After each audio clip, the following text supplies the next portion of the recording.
Hello guys, welcome back to my channel Learning Curve. This is Shivangi Bhadoria and today we will discuss about bootstrapping in compiler. So let's start. So we shall discuss about bootstrapping. After that we will discuss bootstrapping languages. तो bootstrapping क्या होती है? Compiler के अंदर अगर हम simple language में देखें तो बूटस्ट्रैपिंग एक ऐसी प्रोसेस होती है जिसकी हेल्प से हम किसी भी प्रोग्रामिंग लैंग्वेज के अंदर अपने कंपाइलर को डिज़ाइन कर सकते हैं। क्योंकि अगर कंपाइलर को हम किसी भी हाई लेवल लैंग्वेज में डायरेक्ट लिखते हैं तो वो बहुत ज़्यादा कॉम्प्लिकेटेड प्रोसेस होती है।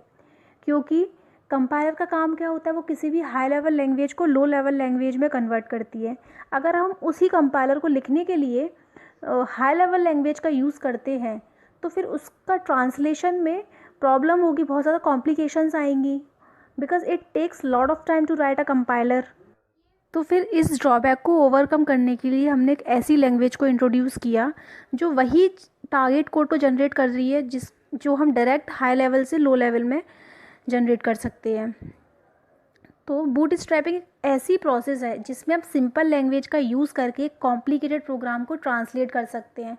फिर उस कॉम्प्लिकेटेड प्रोग्राम का हम यूज़ फर्दर कर सकते हैं किसी भी मोर कॉम्प्लिकेटेड प्रोग्राम को हैंडल करने के लिए। So bootstrapping is a process in which simple language is used to translate more complicated program, which in turn may handle for more complicated program, and then this complicated program can further handle even more complicated program and so on. Now bootstrapping is used to produce a self-hosting compiler.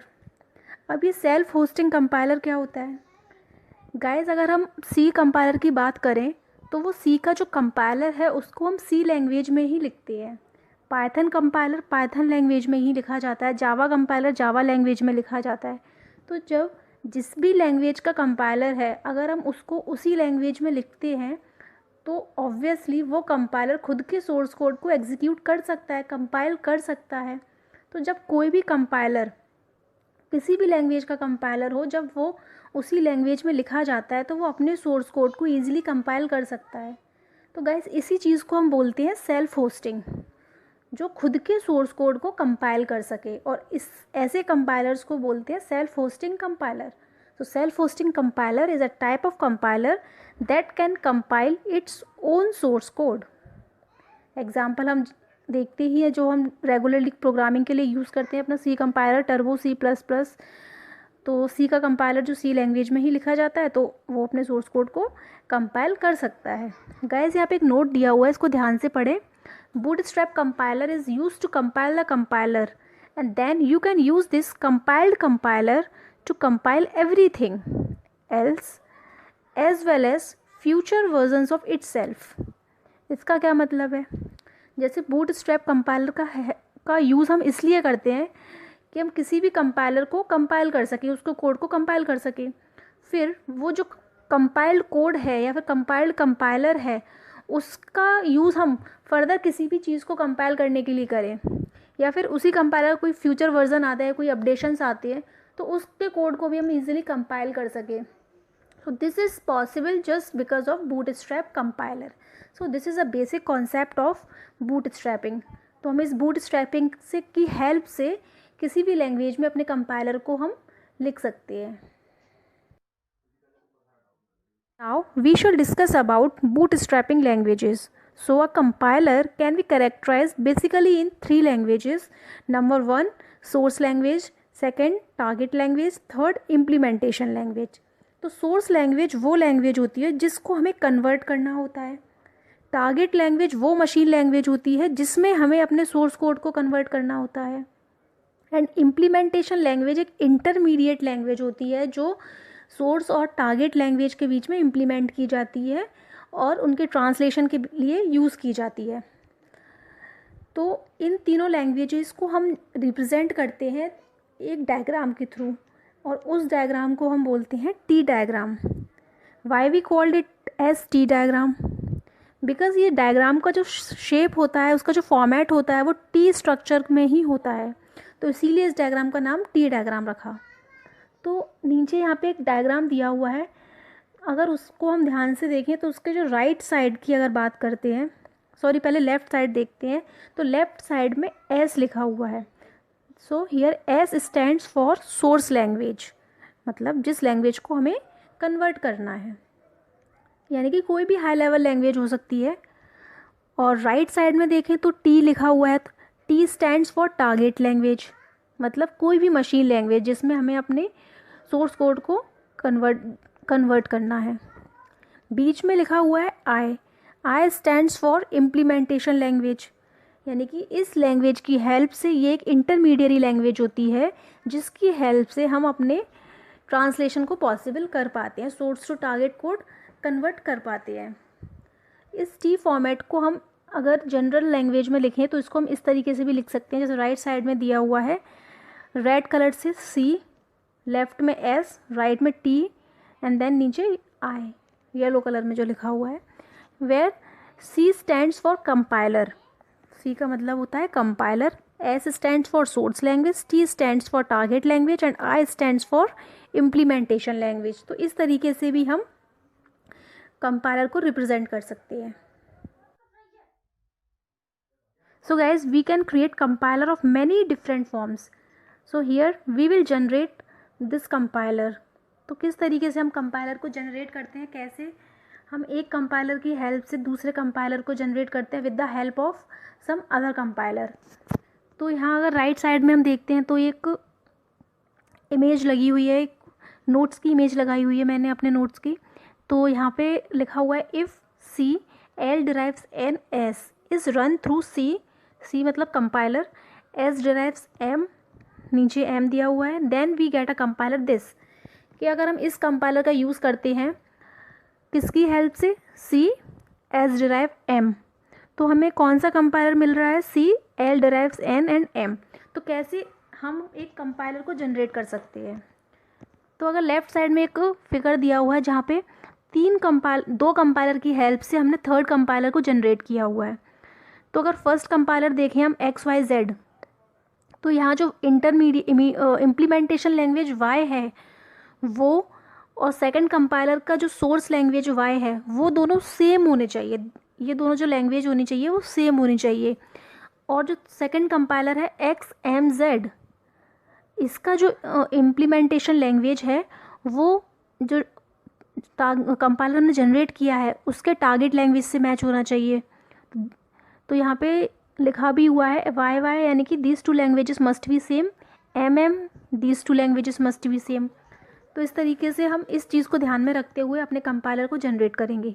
तो यहाँ देखेंगे नीचे सबसे पहले जो compiler लिया हुआ है हमने सी एल डिराइव्स एन, तो यहाँ पे लेफ्ट साइड के में क्या होता है सोर्स लैंग्वेज, तो एल सोर्स लैंग्वेज हो गई, राइट पार्ट में एन आ जाएगा, वो हो गया टारगेट लैंग्वेज, और एस हमारी हो गई इम्प्लीमेंटेशन लैंग्वेज जिसकी हेल्प से हमने एल को एन में कन्वर्ट किया है।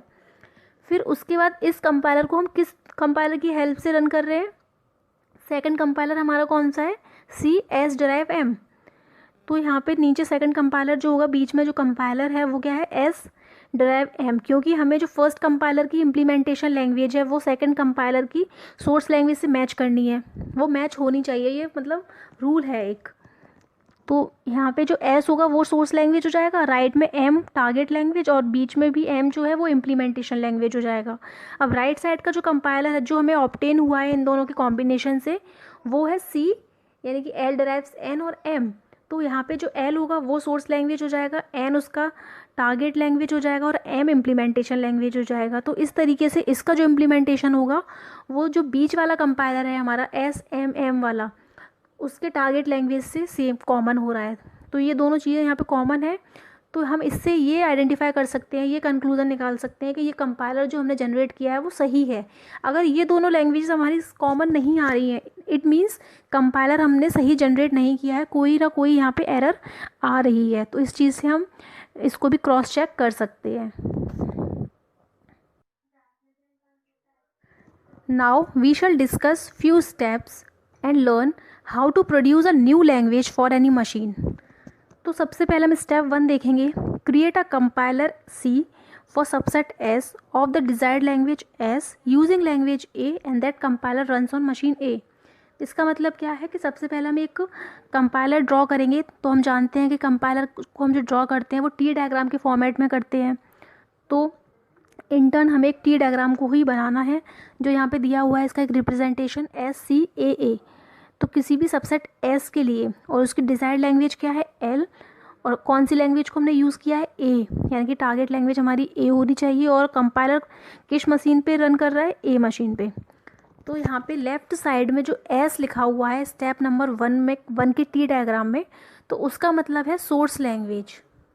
ये हमने कहाँ से आइडेंटिफाई किया, जो यहाँ रिप्रेजेंटेशन दिया हुआ है एक और ऊपर पहले ही स्टेप में, क्रिएट ए कंपाइलर SCAA।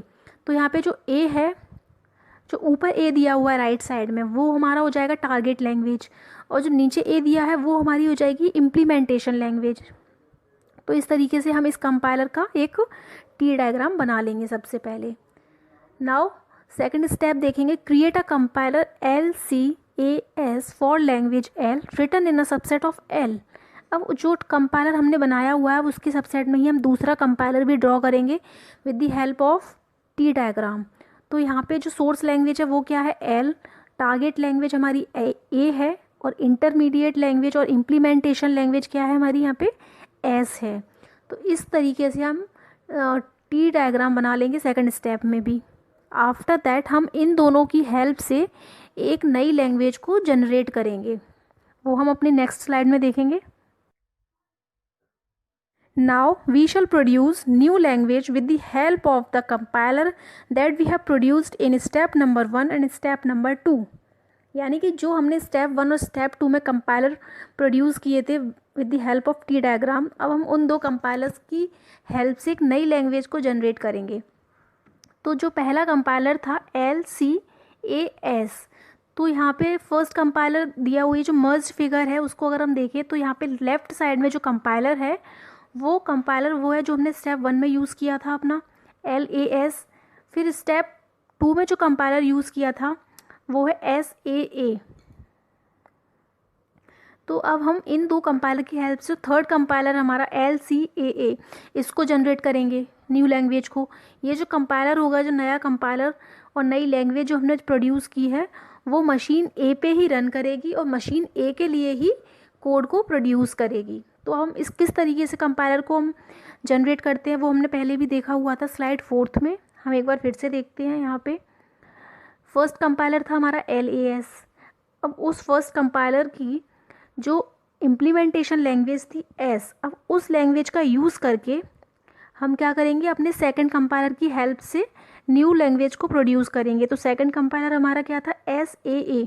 तो उस सेकंड कंपाइलर की जो सोर्स लैंग्वेज है वो फर्स्ट कंपाइलर की इम्प्लीमेंटेशन लैंग्वेज के इक्वल होनी चाहिए, क्योंकि ये रूल हमने पहले पढ़ा था कि ये जो लैंग्वेजेस होती हैं वो सेम होनी चाहिए। तो यहाँ पे S और S ये दोनों लैंग्वेज सेम है। उसके बाद अब क्या करेंगे, जो थर्ड कंपाइलर हमें प्रोड्यूस करना है दैट इज़ LCAA। तो यहाँ पे जो L है वो यहाँ पे सोर्स लैंग्वेज हो जाएगी, A यहाँ पे टारगेट लैंग्वेज है, और जो इम्प्लीमेंटेशन लैंग्वेज A है वो हम बीच में रिप्रेजेंट करेंगे मिडिल में।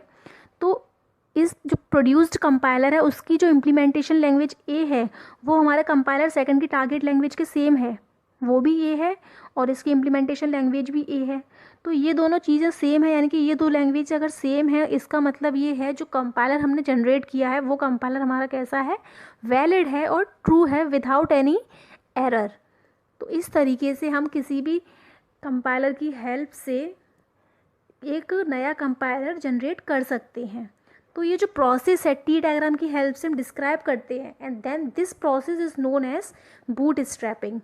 सो this is all about bootstrapping languages, और हम किस तरीके से बूटस्ट्रैपर की हेल्प से कंपाइलर को लिखते हैं अपने किसी भी सिंपल लैंग्वेज में। तो ये सारी प्रोसेस हमने अब देखी है। गाइस, अगर आपके पास कोई भी डाउट हो, आपको कोई भी कॉन्सेप्ट यहाँ क्लियर नहीं हुआ हो, तो आप कमेंट सेक्शन में कमेंट करके मुझे बता सकते हैं, और या आप हमें मेल भी कर सकते हैं। हमारी मेल आईडी जो है फर्स्ट पेज पे ही दी हुई है, डिस्क्रिप्शन बॉक्स में भी मेल आईडी मैंने दी हुई है, आप वहाँ पे मेल भी कर सकते हैं मेरे को। आई होप गाइज आपको ये वीडियो पसंद आया होगा। If you like this video please hit the like button, comment below, and please subscribe my channel and please hit the bell icon to get all the latest notifications about my upcoming videos. See you soon guys in my next lectures. Stay home, stay safe. Thank you.